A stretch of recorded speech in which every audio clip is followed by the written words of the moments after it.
Hello, friends. Welcome back to the cabin. My name is Tim Martin with Covenant Creation on YouTube. I have a guest today, Michael Miano from Long Island, New York. Hello, Mike. How are you? Hey, Tim. Blessings. Yeah, good to see you. I think it's been, a year, maybe even more since we've actually had an interview. Do you remember the last time when we actually talked? No, it has. It's been a while. I've stepped away from doing some online programming more recently for, family reasons. I'm sure we'll get into. Right. And, yeah, it's been quite some time. So if you remember, please refresh my memory. And, if I to know any- it. I know it was a year ago because I didn't do hardly any interviews for the last year until just recently. And I know, we talked last winter and some plans and stuff going on. So it's good to have you back. And I wanted to, catch up a little bit and talk about some plans for next year that we've been putting out for the Gateway Conference in St. Louis. So we've invited you to come speak there along with the rest of us. And what do you think about that whole idea? What have you seen so far as the Gateway Conference? Oh, well, first, of course, I want to thank you for your willingness to invite me. And I love being back. I've been there as a guest with Pastor Steve for some years ago, and always a blessing to be around folks that want to really think through the things of the scriptures. And of course, I followed the conference last year, so I understand, the framework and Right.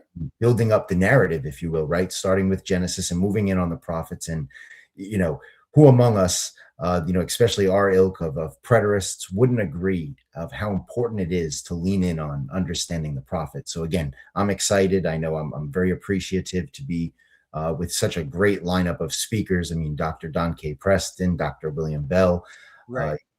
just you and Pastor Steve, and Zach Davis. Zach Davis is planning on being there. And then we have Kyle too, my friend Kyle.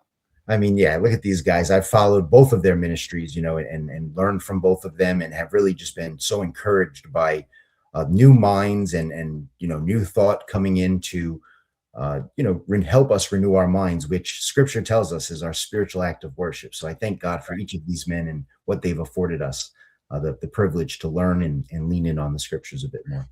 Well, Montana was a lot of fun, and we may come back to Montana in 2027. We haven't decided yet, but the Montana Eschatology of Genesis Conference, we invited more speakers there who did not hold to covenant creation than who did, because we wanted to spread it out and bring people together that are not associated with covenant creation. And even though we're talking about Genesis and the eschatology of Genesis, we wanted to really kind of a round table thing. So I know you've been in St. Louis a couple of years in 2023 and 2024. And so now you're back in 2005. But that was our strategy with the Montana conference, was to bring in people that did not agree or did not hold that and have that round table discussion.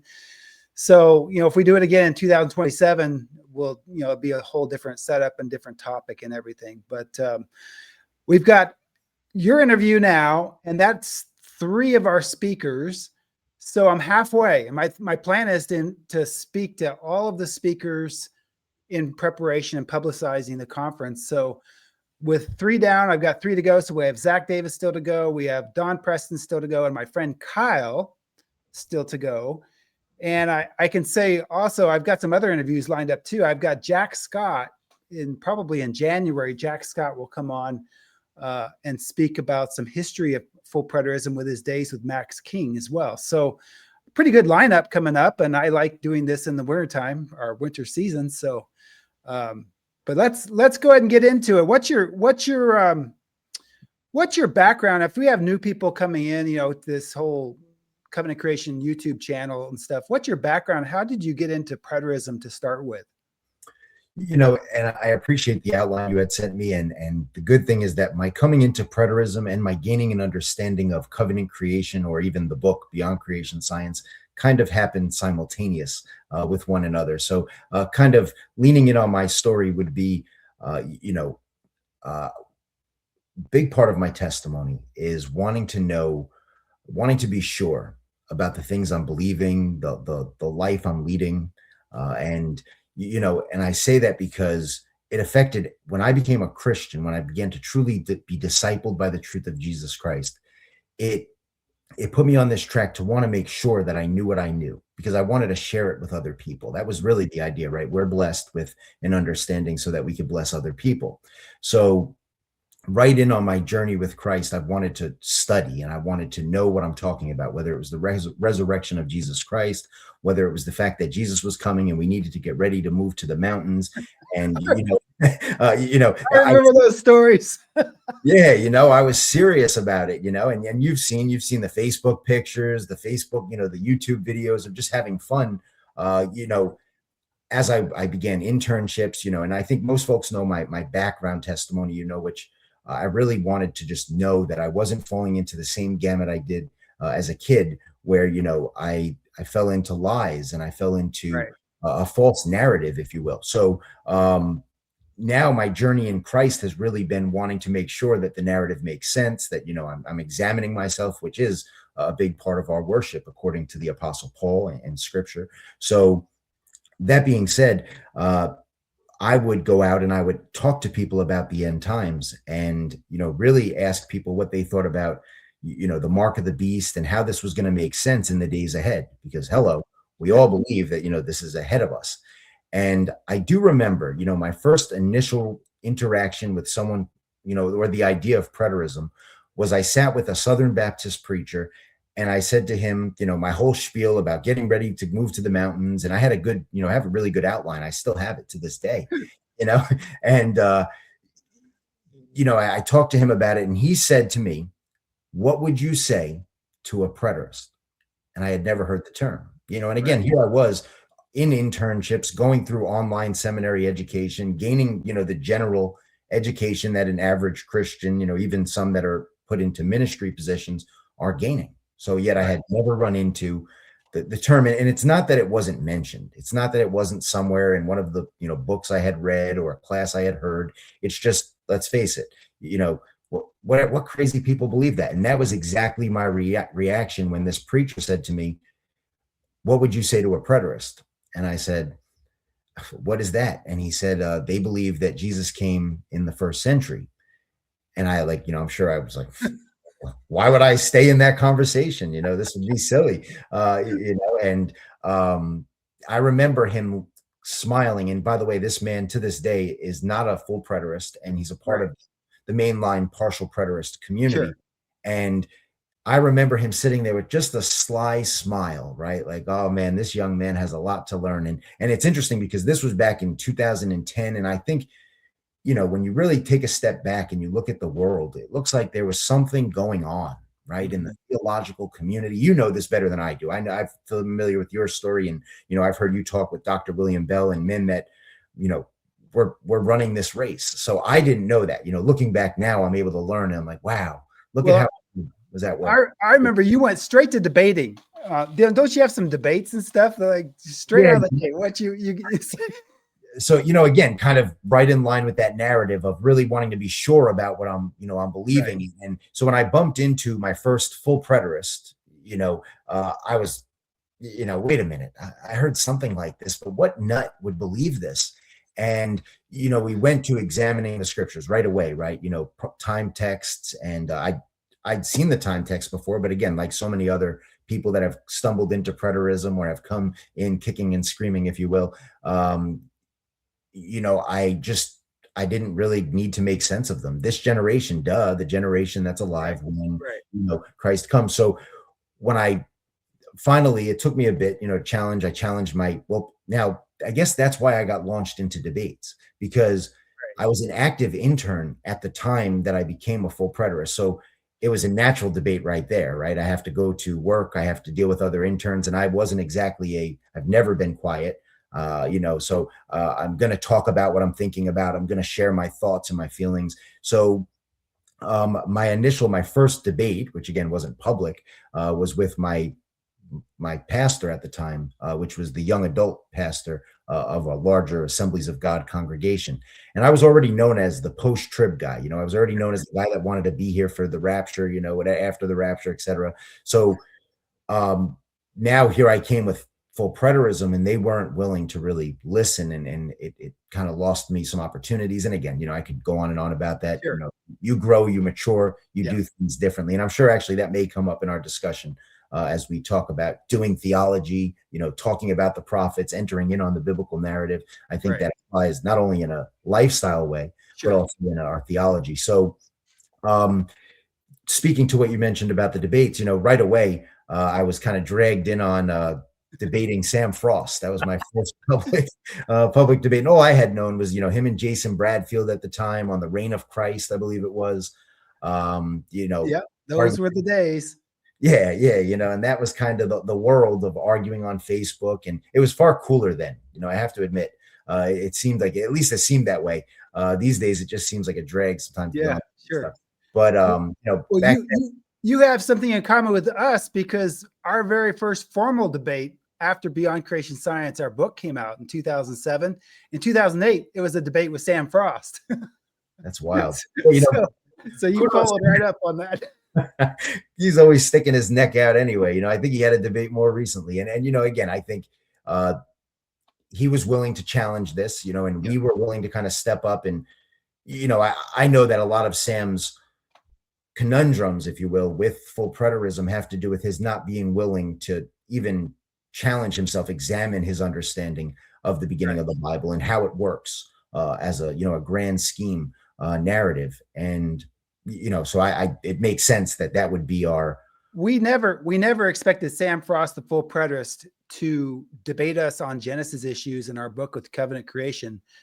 And the result of that debate was he was throwing full preterism away, walking out of full preterism, and essentially saying, okay, you guys are right. I don't want to have anything to do with it. We never expected that to happen. And I've got it all archived on the website, but you followed up with your debate on him. You debated him as a futurist. You're a preterist over the subject of resurrection, if I remember right. Is that correct? Well, our first debate was over preterism. Was it, again, and let me say this. I think it's so important for us to learn the history of, the preterist movement, if you will. And when I say movement, I don't mean a group or a community. I mean the way that the preterist idea has kind of, crept in on the mainstream, Christian community, because it's always been there. It's been strands and this and that. And I think it's important for us to really learn that, because even myself, coming into preterism in 2010, there were things that were happening that I was not privy to. And here I come, I'm a know-it-all. I'm going to defend preterism and be the reformer and change the world. I think it's important for us to take that step back. That's why I appreciate you sharing what you do about, the early days of preterism and helping people understand, because I think about it, how silly must it look? And I thought about this more recently with something I saw online, and I thought about Don Preston. I lamented for him, because I was like, here's a man that's probably seen these things again and again and again. And, there has to be, and there's context, because again, it wasn't just a debate about preterism that was happening with Sam Frost, right? It was a framework discussion. It was something that led in on the understanding of Genesis that myself, when I came into preterism, I had no idea that was something that Sam was wrestling with, or what he believed, in that regard, and why someone like yourself would have watched the debate with him and I and kind of laughed and been like, well, I know, where he's not going to go and what he's not going to budge on. That 2008 to 2010, 2012 range was just a blur for us. There's so much going on. We were doing conferences too, at Truth Voice and some other annual conferences that we went to. And there was this big emergent church movement going on the side. Kind of, there was a lot of like intersection there too. And then there was different groups and sects, but it was just a blur. And in some respects, there is a lot of maturity now. I see a lot more maturity with the preterist groups now as compared to that. And I think that's good. There is a lot of more, kind of a solidarity within preterism now, because you've got so many different people coming in from different groups and different denominational backgrounds or traditions or whatever. And it really kind of is a big, wide spectrum that's contributing to preterism. And I think that's good. I think that's success. I think that's a symptom of success. Sure. Absolutely. And again, I agree with you. I think there's maturity. I think there's other areas, like obviously the conversation's changed each, you yourself have seen the conversation change a couple times now. Myself, I'm learning that as I'm maturing myself, I'm watching and I'm saying, oh, this makes sense that this is the way that this is happening and this is moving. And again, I think it's important for us to engage it. It shouldn't be I think some people hearing that might be like, well, then why would I bother? If it's just kind of this cycle that's going to happen no matter what, God's sovereignty, if you will, why should I bother engaging it? Because we're called to, and again, we never know, how we can affect change, how we can bring new thought. And I think it's really important for us to just kind of follow the story, the narrative of the day, the context of the day, and speak to it. And I think that's what we're seeing in preterism, and why even the conversations in preterism go the way that they do. Right. Well, in 2022, I remember that winter, we did a number of interviews with myself and with Jeff Vaughn and your friends there at Blue Point Bible Church. And I think Randall Nuss and maybe a few others. And that was before I actually got to know Steve Magua very much. But that 2022, I have a playlist on this channel where all of our interviews from 2022 on covenant creation and sort of things are all in one playlist. And that was a real formative experience for me, because I had taken some time off with the farm and the family responsibilities, and our business was super, super busy, and we're kind of getting things organized. And that 2022 time of multiple interviews, and we kind of pursued a bunch of different topics, was really a blessing to me to kind of ease back into some of the online material and studies and stuff. I've been doing studies in the background. I just, I only have winters off, really. That's really all I have. So that was a neat thing. I appreciate that with your participation in that. And then people can take a look at that on the playlist for the 2022 content. But from there, we got, both of us kind of got introduced to Steve Magua, and then he carried things on from there. And how long have you been in congregational ministry there at Blue Point Bible Church now? Because you have your conferences up there as well. Yeah, I've been here now for almost 13 years. In April this year, it'll be 13 years that I've been pastoring there here. And, interestingly enough, to mention, covenant creation. So I don't know if I've ever shared this with you, but one of the questions when I interviewed for the pastorate here at Blue Point was, you're not a covenant creationist, are you? And, so it shows you back in 2013, the conversation and how covenant creation for some reason was being framed in the preterist community. And I remember responding, my response to them was, well, and again, I think this was kind of a phrase some folks were using back then to kind of create like a balance. It was, right. Well, I'm not hook, line, and sinker, right? Like, right. I'm not hook, line, and sinker covenant creationist, but I see some things they're saying. At that time, I know for me, it was the local flood. Right. I definitely, which again is not, isolated to covenant creation, as we know. And I've had to try to help people understand that wait a minute here. It's not like Tim Martin and Jeff Vaughn, came up with the idea of the local flood, right. But I've also had to help people understand that I didn't come up with the idea of full preterism, which just shows right. you the lack of historicity, a lack of good understanding most Christians have. Which again, I think is so important to the preterist conversation, because you'll hear people like Sam Frost say, ask any Christian. It's like, well, wait a minute here. I could ask a lot of Christians a lot of things, and they're very confused about a lot of stuff. So let's not make the majority the framework for our conversation. So, so again, back to doing ministry here, or back to that initial question there. Am I a covenant creationist? Not hook, line, and sinker. However, I do see what they're saying. And then over time, I brought our congregation into a study on the book Beyond Creation Science, and I've been an advocate of that, as I know you have been for years. Read the book, get the foundational understanding. Just start there, please. Know what's being said and what's not being said. And don't stop at page 280. That's where most people stop, I think. It's like right in the middle. They kind of got an idea of what's going on, but they didn't follow through. And that's where I think we lead in on, the orthopraxis, if you will, of what we're seeing with covenant creation that most people are missing, because they haven't read the rest of the book. You have to finish, it's any good narrative, novel, you finish the whole book, and that's the Bible, that's, Beyond Creation Science. So when I arrived here, I began to teach our church through the book, and not necessarily teach, but we read it. We studied in groups. We did it online even, as a group study for our church. And eventually many people came along and said, hey, I agree with this, and at that point I had already, let's face it, I was bringing it into the congregation because I knew I agreed. And interestingly enough, I don't know if you know this, you could go back to my debate with Robert Ianuccilli, and I think that was in 2019, somewhere over there. I'll have to dig it up. The outworking of that debate was that I didn't change his eschatology, but I changed his protology. Because what we did was we did a 5-part debate using Genesis, our understanding of Genesis creation, our understanding of the law of Moses, our understanding of the prophets. Now that I'm saying that out loud, I have to go back and, interestingly enough, see what I had said there. Our understanding of the prophets, and then our understanding of the messianic ministry, and then, of course, eschatology. And I felt that was a good outworking of the biblical narrative. And he said in that debate at the end, he said, I'll admit that you might not have changed my eschatology, because he holds to like the amillennial, it could be anything type of idea. Whereas his Genesis understanding definitely changed, and he's admitted that publicly. So, it just shows that the foundational understanding that covenant creation and beyond creation science offers to challenge people to get a better understanding of the Bible.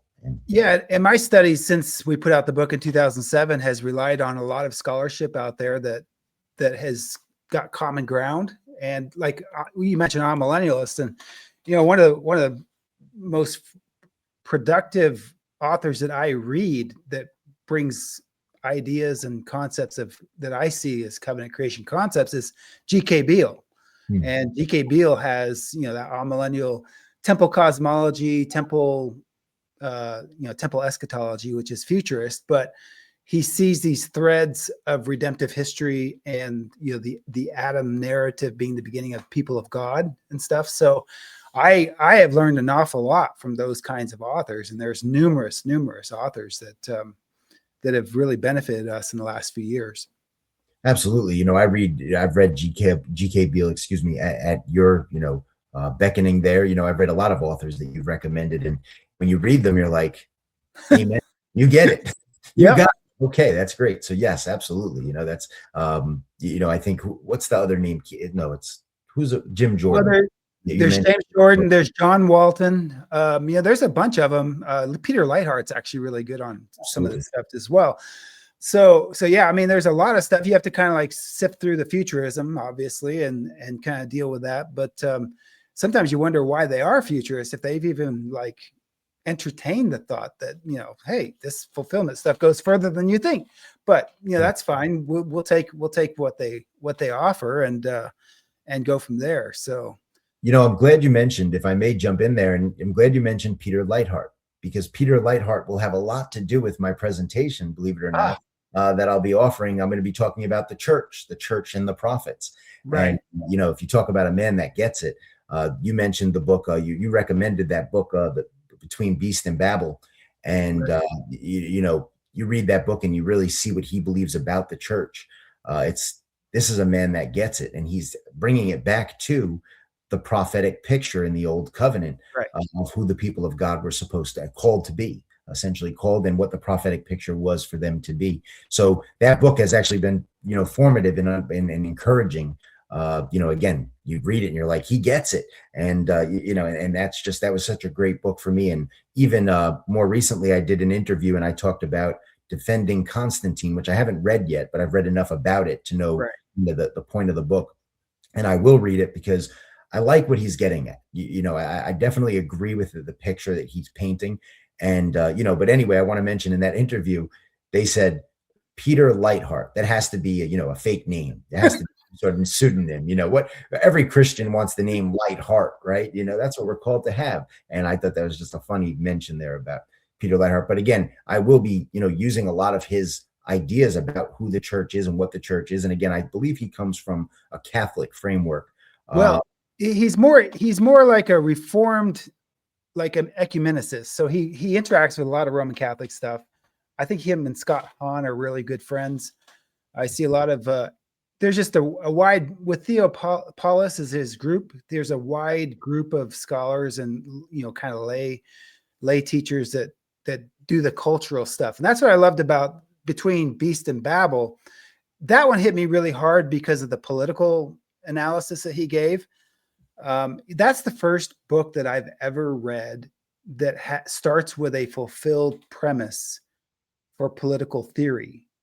And I'm going to be talking more about that book in my curriculum series later this winter. But that really makes that book unique, because so many political books are in that, futurist, sort of like just holding off the devil. That's what government's all about, right? It's like he really builds that from the Genesis narrative all the way out to fulfillment in the kingdoms of Daniel, going into the early church context of the first century, and the reign of Christ, as that's the kingdom that has been coming from all of that typological and historical background. Amen. So yeah, that's good. Now, what are your topics on the conference plans so far? Where have you been doing some thinking on the titles and subjects and stuff? Absolutely. So, again, you talk about the prophets. It was like, oh my gosh, eschatology of the prophets. Yeah, that's right. I know my wife was like, oh gosh, I'm going to be in for conversations until the conference, because again, there's just so much there to really draw out. And I look forward to the different speakers and what they can bring in their topics. Like I listened to your interview with Dr. William Bell, and I love that he's going to lean in on marriage. And I can't wait to hear that. And I'm excited to learn that, from him. And to, hear Don Preston talk about the prophets. I mean, that's just his legacy anyway. Yeah. The man's written incessantly about Isaiah, right? Written about Hosea, has a whole commentary on Hosea. So, these are men that you want to learn from. And, again, I've watched plenty of Pastor Steve, and, even to you, I've listened to almost in all your entirety of your sermon series that you offered up years ago. And a lot of that you led in on covenant life and led in on what it looks like to be in the kingdom from a prophetic, I think you had mentioned, matter of fact, that you led the congregation through the prophets for, I think it was like 10 years or something like that before you even leaned in on the New Testament, right? Well, it was Apostle Paul stuff. That was Apostle Paul that I didn't do anything in Paul for 12 years into preaching. And I made the point, that, a lot of seminaries, they send new pastors out to churches and stuff, and it's like they go straight to Paul, and right, the letters and the epistles and stuff and church teaching and stuff, and that never made sense to me, because I think it's pretty obvious that Paul is the more difficult material in the New Testament. I mean, that's sort of what his reputation is. So I really had no desire to teach exegetically and expository preaching is what we always did, verse by verse. So I didn't get into Paul's stuff until I think 12 years into preaching, and by then I felt way more comfortable doing that because of the context of Paul's just spacious theology and his complete mastery of the Old Testament and stuff. So that was why I did that. And I loved the preaching through Colossians and other passages that it was just amazing, because of that background.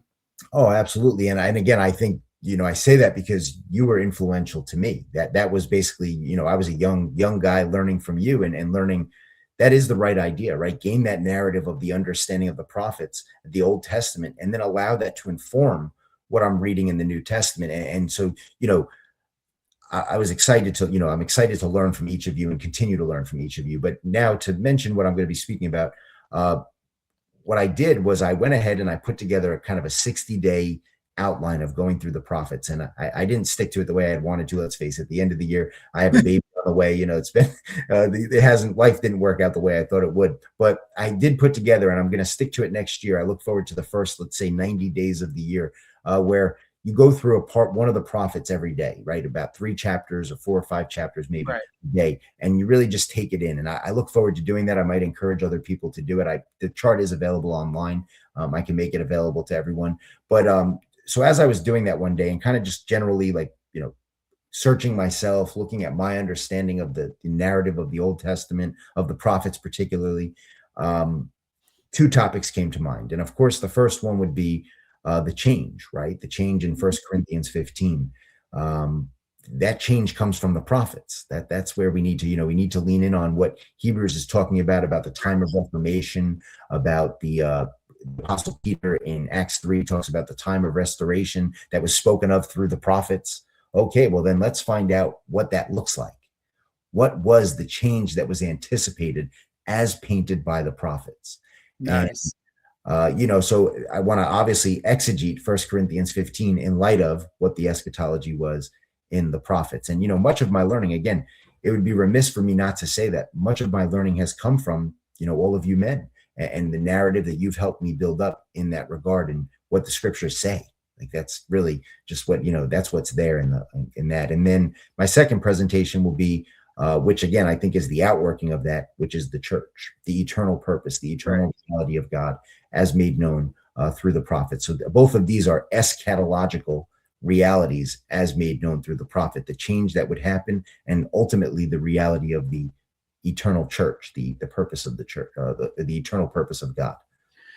Now, if I understand you right, and we've had conversations about this, I think that you would probably agree with me that futurism denigrates or lowers the value of the church, because the idea is you have a future hope and a future wedding supper of the Lamb, and it's always history to the goal that's coming.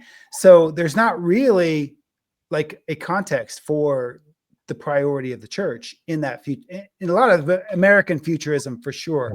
I know there's some older traditions, Reformed and higher church traditions, that have that. But in the American scene, don't you think that futurism has sort of like pushed the value and priority of the church to a low setting or low standing in culture? Absolutely. Time is working against us. So, the reality of the church has actually been, let's face it, what we see in the mainstream Christian circle, right? The Christian world is that the church is failing. The church is, people aren't interested in the church anymore. And they're right. They're right, because time's working against us. Why would, if time is against me, and I have a little bit amount of time ahead right now to get my things in order, and everything you're saying about the end of the world's going to burn out, right? I know if folks can't get you with theological, end times, they'll get you with scientific end times, And it's like, so everything just kind of ends with, it's a rat race out there, man. I have to, time is short. I have limited resources. The world's kind of like just a mess. So I'm not surprised that for most men, men my age, 40 years old, they're not sitting there saying, I have to make sure my family's at church this Sunday. Right. No, I have to think about the world's going to end, my friend, come on, and I think that's what's built that narrative up. So, I think it's time for us to help people understand that, no, we do have time. And when we take the time to sit down and learn together and develop community and listen to each other, let me tell you, that's where God's going to work. That revival we're talking about and all these things people want, that's going to happen when we take our time. And again, this because you've written about this, and a lot of my orthopraxis in my life actually comes from, the last couple chapters of Beyond Creation Science, more, particularly I would say like chapter 21, Christian worldview, right? And leaning in on those topics. This is, when you really just take the time to think, and we know this, it's not about the amount of Bible verses we could bring up with people and time text even. Right. Let's sit down and just talk about what makes sense about what God has done and what God is doing. And when we do, I see our culture and our situation as a huge opportunity, because when it's beautiful, when it's healthy, it is a family. That is what a congregation is. A congregation is a family. So you have this sort of opportunity now when you have a culture where relationships are just in the tubes, and people are feeling lack of meaning, lack of purpose.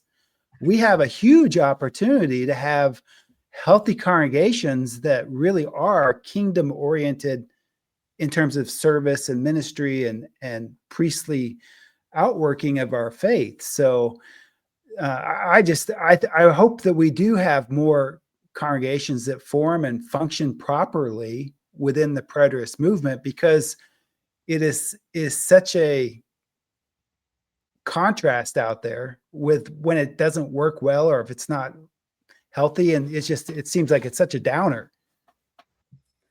Yeah, futurism is a downer. That's the reality of it would be, again, and I say that as somebody that, I was going, I was meeting with people. I was taking my futurism very serious. I was meeting and collecting goods, learning how to smoke meat, plotting on what, were we going to North Carolina or were we going to upstate New York? Where are we going? What are we doing here? And obviously I know that that's a particular, now that I've learned more and I've come to understand, okay, so, with dispensationalism and the variants of it, that's one worldview. I know there's plenty of ministers and teachers, even that minister, that initial man that asked me, what would I say to a preterist? I don't know that now that I look back, I don't think he was mentioning full preterism. He was speaking about himself, saying, what would you say to somebody like myself that he's exactly that tradition you mentioned where, they are living in the now and desiring to foster realities of the eternal church. But you and I know, well, then those conversations also become very inconsistent. You start working through them, and we've seen it, right? I think Gary DeMar has done a great job, and and other men that have really tried to help other people in other circles, gain a good understanding of the narrative and so forth. So, work's being done, right? Now, for the first few years there at Blue Point Bible Church, you were single, weren't you? I mean, you were a single pastor for the first stint, and now you've got a growing family. And how's your perspective on how your family life has matured you in that ministerial position? And just give me an idea of that, because I try to imagine that, because I didn't start that way. So that must have been a big effect on you in your position. Yeah, it has been, and I think, I mean, there's no easy way to put it. It's like saying, how many lectures did you have in your family life in the garden sermon series that you had, or, there was something like that. 23 or 4 or something like that. Yeah, exactly my point. How many things do I learn every day, about life, about, what I will say is that the blessing, obviously, that I had the congregation, and I thought about children and the worldview things long before having actually talked to a child about worldview things. So I have that privilege and that background. Again, I learned from men, that like yourself, that men that did have children and men that had families that were thinking about these things and saying what it looked like. So I have that behind me. But again, every day is a opportunity to sit and, work through how do we explain this, and I think we have, let's face it, we're going to grow up a generation that, my children have never, actually my children have been escorted out. Unfortunately, they have that legacy.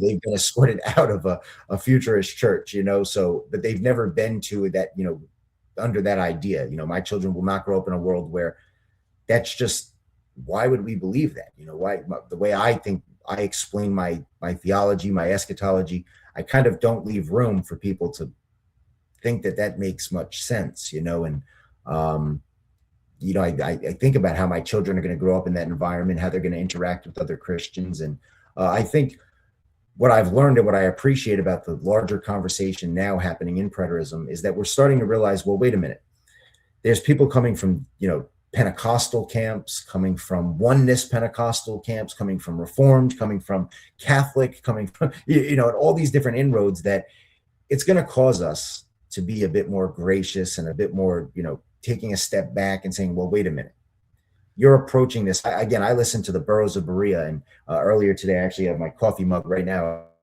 drinking a Burroughs mug. And, I listened to them, and the conversations, you can tell people are coming in on different on-ramps and different, there's just so much that needs to be talked about. And that's why they have grace on that show. And I think, that's what I think family life has taught me, right? Is having grace, knowing that there's just going to be, my children are going to have different on-ramps. They're going to have different things that come up in their life that we're going to have to learn how to deal with. And that, again, one of the most impactful chapters of Beyond Creation Science for me, talked about, I believe it was chapter 21, the worldview, was the time frame, right? And taking time, taking our time. What would it look like, right? That was the what was offered up. What would it look like if we went about an 1,000-year ethos to, convert convert Islam? What would it look like? And again, put anything under that, that banner there. What would it look like to go on an 1,000-year expedition on learning what it means to teach our children to live in a world where blessed are the peacemakers, for they shall be called the children of God, right? So again, these are the things that I come up with due to my preterism, is that we have time and we can talk about this. That even applies though, even on the individual scale with the kids. Our kids have never been been around so much of a futurist church. The only interaction that they really got with traditional evangelical futurism and stuff was youth group stuff or homeschool activities, and they would be like thrown into this weird, they kind of look like, that's weird. And I have to explain to them, they believe this and this. But the kids don't have that sort of like perspective that their life is going to come to an end at any minute rapture idea. I mean, they really are plugged into our farm life and our planning and our, long-term, game planning. So they actually pick that up naturally on their side. They have that time frame that, they've got to start thinking about their education. They've got to think about, what they want to do, find their place in God's kingdom, where they're going to be productive. And they pick that up really well because we have a environment that is sort of like just a normal, I think, healthy view of history, both in past, and then we think about the future as a result of that historical setting. So that's the big thing. Even individual kids, I watch the homeschoolers around here. I interact with some homeschool activities and stuff, and have for many years. When I was in a congregation here, that was one big aspect of that. And we had homeschoolers coming from all different theological perspectives to do homeschool activities. And they just, you could tell the difference when they were just hammered with that the world's coming to an end, everything is evil, you don't have long here, we're just going to get taken away to heaven or whatever. The kids cannot develop a healthy time perspective for their own life, let alone, kingdom planning and multi-generation thinking. It just doesn't happen. And so what ends up happening is they end up getting like stunted in their lives, whether it be, not going to pursue education or just not making good decisions, with a time frame that's healthy. And I just see that happening over and over and over and over again around me all the time. So I imagine so. And, and I have too. I saw that when I was in young adult college ministry, how many of those young guys argued with me about the rapture would happen any day now, and they weren't going to start a business because the rapture. Don't save money. Don't save, just live for now. Yeah. And here we are 25 years later. And, and some of them have now the most detrimental thing for me would not be, again, all the external stuff. You could work hard and build it up. Right. But what I think about is the internal reality that these men know, that they argued with me, that they battled this out. Maybe to this day, now they've never really been able to find a real answer because they were just automatically, put against the understanding of preterism.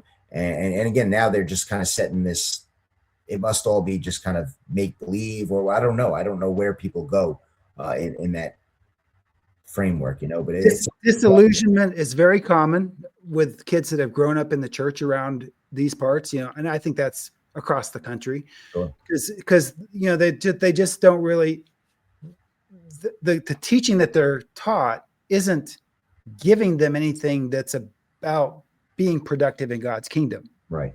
It's all escapism. Yeah. Or die, go to heaven, whatever. All the different kinds that they have. And so you have this disillusionment and misery because you just don't have a way of bringing the gospel into the real stuff of life, whether it be your work or your family or your ministry or your community. It just doesn't happen. So it's a bad vicious cycle that goes kind of down into the void. And I think that's really a lot of the explanation of what's going on in our culture right now. Absolutely. Yeah, well said. And again, we see the difference would be disillusionment comes with, this idea that the world's coming to an end and there's nothing we could do about it. Whereas industrial, lifestyle, industrious, I guess, how would you say that? Industrious. Industrious. There we go. Industrious, realities come out of, fulfillment. And that's really, it's not about arguing. And I know for years, I can only imagine how frustrated you've been, because I know I've been frustrated where people say the preterists make it all about time statements and this and that. And it's like, I very rarely actually talk about time statements. Right. And even, our conferences, the framework obviously is not about time statements. It's about even, going back to understanding Revelation at the Ask the Pastor conferences. These are all things that we've talked about, the time statements, because of course they're important. Nobody would deny that, hopefully. But, again, it's about the narrative and the context that's actually, let's take our time and deal with the scriptures and admit that hasty understandings or understandings that are going to lead us to be disillusioned with God and with our faith. Let's admit that that's not the right way to go, and that we can actually take our time to discern, and again, I think this, that I love teaching preterism as the outworking or the proclamation of God's presence and his purpose. Right. So, and I ask people that all the time. I say, listen, just take a moment, take some time and ask yourself, is God present? And, obviously everybody wants to give me the knee-jerk reaction. Of course I believe that. I'm like, okay, well, I want you to take your time because I'm going to have another follow-up here. So will it make sense for us to have to one day get online and travel to be in the presence of Jesus? Does that make it better? Like, just take a minute. And, and you see how fast people don't want to do that. And they just won't even just sit there and have a normal conversation about something so simple.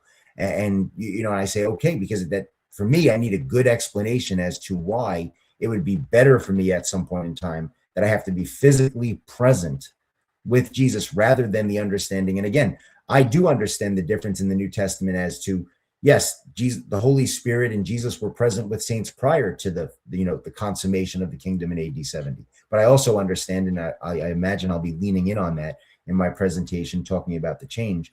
What was the difference? What are we saying about what the saints had pre-AD 70? Because, come on, Mike and Tim, they were saved then. Yeah. And what are we saying after AD 70? And I know people have poked at that and wanted to answer that. And I think that's a valid point. And as somebody that's hosted conferences and, I'm an internet junkie, I'm a conference junkie. I wouldn't say internet junkie, but I'm a conference junkie in that I love to be a part of, and listen to and discern and interview and talk about every conference. So I say all that to say that over the years, we've talked about what happened after AD 70, what's the change, what did it affect for years? And I think I can really bring, a good collection of collected wisdom to say, this is what we've said as a community, right? This is what we've discerned the presence and the purpose of God is, post AD 70. What was the change for the people of God? So I look forward to really leaning in on that. Well, that's good. I think there's that now not yet idea that is definitely going on for a certain context in the New Testament. Of course, Christ is the new temple. You see that in John coming right off the bat. You have this temple being built kind of in the New Testament era. So that's fascinating. That's going to be a good topic. So, well, what do you have in mind for what's your kind of future plans for what's Michael Miano up to?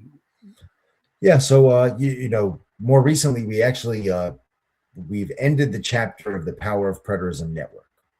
And, I think we've done that for over a decade and a half now with the Power of Preterism Network. I've done a lot of networking, even you're mentioning the interviews and all of that will stay up. It's not as if, the website's no longer there, but the Facebook page and things like that will all, be available. And we do maintain a blog, powerofpreterism.wordpress.com, and that will still be available and possibly even updated from time to time, but just not as much of a formula or a system, because again, I have a growing family. I have to be careful with my management of time, and this, Tim. So, I'm just learning from, life, and I'm learning from others that, have guarded their time well and have, I remember I remember you kept asking me year after year after year, can you come to our conference? Can you come to Blue Point? Can you come to New York? And it was like, no, I can't. You got me right in the harvest season. You got me right in the spring. It's like I can't get away. And then March, finally, April, there you go. Come on out. Yeah, I get it. And so I'm learning to guard my time. So what I've done with that is I've ended the Power of Preterism Network chapter. And what we're going to do is we're going to foster the preterist community, which is going to be right. Really just an idea of community and wanting to be a bit more authentic in my efforts. I even said to someone more recently, I feel beckoned to go from content creator to community organizer, and just help us really gain, have conversations with people, talk with people, not always online. And, you get lost in that content creating world. And I can admit that, so that being said, that's one area. I do have a baby coming in. Actually, right now we are literally in the season of no man knows the day or the hour. But again, that doesn't mean that we're going to be sitting here in 5 months from now, having this conversation. Something would be direly wrong. That being said, my wife is due January 6th. So, we're excited. And with the church, we're continuing in kind of a similar vein. Really been leaning in on community a lot and talking about what does it look like to have healthy engagement with the church. This year, we're going to, this past year, we had an idea, a vision called the Hub of Help, which has been, we've really just gained a lot of community support. And we offer showers, we offer clothing, we offer everything, literally everything. And that being said, this year, we're going to move in on, so who's actively engaging this? If we're not, then we really do need to examine, our motives and so forth. And, and what do we believe about the church? What do we believe the church is called to do in the world? And what does it look like? So, really just leaning in on community in every facet of life. I do have the hope eventually to publish another book, which interestingly enough, it seems like Peter Leithart has been at the heart of my mind lately. And, he has a commentary on the Book of Kings, and his commentary years ago, and coupled with a couple other commentaries I had read on the Book of Kings, I said, I want to write a commentary on the Book of Kings. And I wrote a introductory commentary for the Kingdom Bible. So you could read my 4 or 5 page, outline of the Book of Kings in the Kingdom Bible.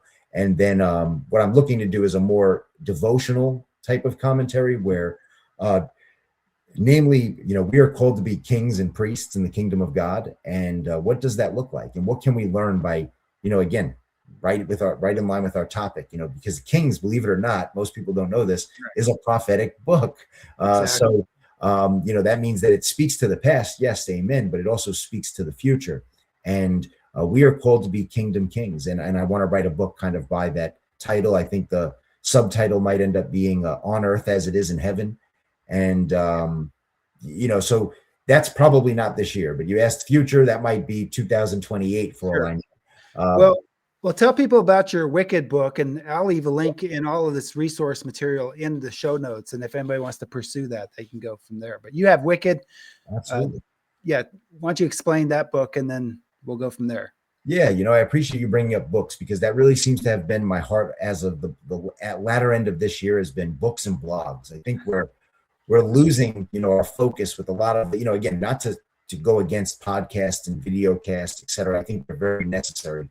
If I told my children to read a book versus go watch a YouTube video, let's face it, they're going to watch that YouTube video. So, it's important to have both balance. But again, I think for others, some of us who, like myself, might be saying, all right, well, the content's now maybe affecting me in a not so positive way. Maybe I need to go back to my initial reading and digesting blogs and taking in other thoughts like that. So that being said, I do have a personal blog, mianogonewild.wordpress.com. I'm always kind of updating.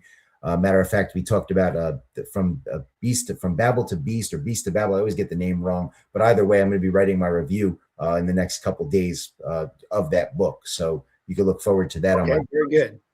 Mentioning the books, I have a couple of books I've written. Freaked Out by the New Covenant, which was my testimonial, and then Wicked. Wicked really did lean in on the afterlife. Wanting to understand the afterlife. Let's face it, most people are obsessed with hell. And I wanted to explain my understanding of that in a very short way, because I think there's two approaches. I could either give you my quick, kind of this is how I ended up where I am view, or we could sit there and go on a curriculum of how I ended up here. I could show you that. So in Wicked, what I did was I sought to give you the summarized view of where I ended up, and then give you like a million Bible verses that you could go look up, and maybe not a million, let's say 150, which is still a lot. 150 Bible verses per chapter to kind of go and look and say, oh, well, if I lean in on that verse and I poke at it a bit, I might see how Mike Miano ended up leaning in on these type of views. So in that book, I talk about heaven and hell, of course. I offered up what I think is, when I look at the biblical narrative, and even more recently, I've seen a conversation about the resurrection being had. When I look at the biblical narrative, there seems to be a concept that is always created, right? The Hebrew people were very big into like an abstract picture, in my opinion, at least, and I say that as somebody that's learned from plenty of others. So, this watercolors type of perspective and narrative. And as we know, with the telling of any story, there's strands you could pull on that will lead into different directions. And, depending on who you're talking to, the story might sound a little bit different. So that being said, when I look at the Bible, and when I look at, the Old Testament, I look at Genesis, I look at Adam, I think there's a picture being painted, and I think of the Rabbi Jonathan Sacks, not a Christian, not a full preterist by, any means, but Rabbi Sacks, he talked about Adam in ways that I could agree with, frameworks that I was like, oh yeah, I can understand that idea of Adam. And when I read the Old Testament, I see a lot of that. I see themes, pictures, stories being provoked. So again, with Wicked, Satan became a topic, because that's one of those pictures that, again, Satan is not a, in the Old Testament, Satan, the term Satanas is used so many times and so ignored, by the English mind, that I felt I needed to explain where I've ended up with that. And again, if people read the book, I don't really tell you what I believe. I tell you like, well, this is kind of what I believe. This, it might be wrong, but this is the Bible verses I have to lean in on that idea. I could tell you what I know is wrong a lot more times than I could tell you what I know is right. Which is not a bad thing. I know that might sound wrong to some people. That's not a bad thing, that I can discern error, while not being so hard pressed to feel like I have to say, this is what the truth is. Again, I think we see plenty of that in the New Testament, where the New Testament church, there were a lot of things we were calling wrong, but there was a lot of room for what we were calling right. There was a lot of difference in perspective and conviction in that regard. So, so that's what I did with Wicked, really just kind of land there. Wicked was me looking at Satan. I talk a little bit about Adam. I lean in on Adam a bit in the book. I talk about heaven and hell and demons. Demons is a big deal, because again, when you gain a narrative understanding of these things, it doesn't become, well, this Bible verse says, and then my friend, began to do this. It's like, well, no, like, why were they in graveyards? Let's talk about that for a moment here. Let's lean in on that. I think of that story. It makes me laugh, because people bring it up all the time. They'll bring up tattoos, and I'm like, so wait, the man was giving himself a tattoo in a graveyard? What? Please help me understand. And that does sound demonic when you paint it that way. So, I think we just need to lean in on getting a better context. And that was my heart behind Wicked, was to help people understand, oh, okay, well, it seems like he's saying there's a little bit more to this than, what we're thinking. So, and very good. Yeah. And then I wrote a book on full preterism, if I might just mention, which again, I leaned in on a little bit earlier. It's very simple. The presence and the purpose of God. That's what we're proclaiming, where God is, how God can be found. It's not we have to go to God or we have to do something to get there. But again, he's here. He's present with his people, as he promised he would be. This is what we see through the prophets. And then, of course, the purpose of God, which, I won't go and explain that now, because I look forward to leaning in on the purpose quite a bit at the conference. Well, I appreciate you, brother. I've always been admiring your diligent work there with the congregation. I don't know if people know this, but I think every speaker that we have coming to St. Louis either has, congregational ministerial experience or is currently serving a congregation. So we value that very, very highly. And I appreciate you, brother. I appreciate your support that you've given to our ministry and our work over the years. And I look forward to spending days with you in fellowship at the Gateway Conference. That's going to be very sweet. If I may speak to that also, just to kind of end there, I look forward to the way you men are outlining the conferences, because as we know, the conference lectures are always great. It's great to learn. Again, I mentioned I'm a conference junkie. I listen to these, I've listened to, the lectures in Montana at least twice, almost every one of them. So, I've gone back, I listen to them. I love that. But as we know, and we've said this for so many years, that it's the conversations that happen outside. But I haven't seen so many people, I appreciate Dave Curtis does, the conference at the hotel, so you can be there. And some conferences have done a good job. But what you guys are doing is a bit more unique, right? Where it's really giving people a bit more time to have that, where almost the way I looked at it with the retreat center, I was like, you can't go anywhere, no going up. Well, there will be some that are off the campus, and that's fine. If you want to set up that way, whatever, we'll have more capacity that way anyway. But the idea was, and it's going to be a commitment, right? You're going to have to commit to spending part of a week into the weekend. So you've got to actually put out the time. But I think that what we found in Montana, by making almost a week long event, weekday event that was pretty much, by the time you travel and everything, it's a full week. People found that the relationships that came out of that were just glorious. Sure. And the friendships, there's still people that, they're in constant contact, and they've built that relationship, and, they're talking about coming back to this one as being a brand new place, brand new venue. Let's, we'll catch up then. That's right. It's fabulous. It's fabulous. So that was really important to us. And I can't wait to see you again there. We'll catch up some more. Absolutely. Yes. Always a blessing, Tim. Thank you. Thanks. We'll talk to you soon. God bless you, brother.